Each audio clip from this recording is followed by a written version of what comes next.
আয়েশা, বিয়ের আগে তোরে কিন্তু আমি 3বার স্বপ্নে দেখছিলাম। বড্ড খুশি হয়ে গেলেন আয়েশা। এরপরে বললেন, 3বার স্বপ্ন দেখার পরে তোমার ব্যাপারে মনের মধ্যে কেমন কেমন যেন ভালো লাগে।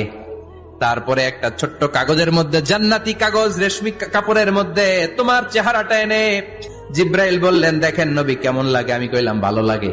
কার মেয়ে? আপনার বন্ধু আবু বকরের মেয়ে। বিয়ে করবেন নাকি? বিশ্বনবী বললেন, ও জিব্রাইল, তুমি যদি ঘটক হও, আল্লাহ যদি হয় কাজী, আমি মোহাম্মদ বিয়েতে রাজি। বিয়ে হয়ে গেল, কিন্তু ঘরে দামি ফার্নিচার নাই, টাকা পয়সাও তেমন নাই, কিন্তু আছে খালি সুখ। এত ভালোবাসতেন মা আয়েশাকে। মা আয়েশা গ্লাসের যেই জায়গা দিয়ে পানি খেতেন, বিশ্বনবী ওই জায়গায় মুখ লাগিয়ে পানি খেত। মা আয়েশা গোশতকে হাড্ডি ফেলে দিলে বিশ্বনবী ওই হাড্ডিটা নিয়ে চষতে শুরু করে দিত। এক বালতি থেকে পানি নিয়ে দুইজনে গোসল করত।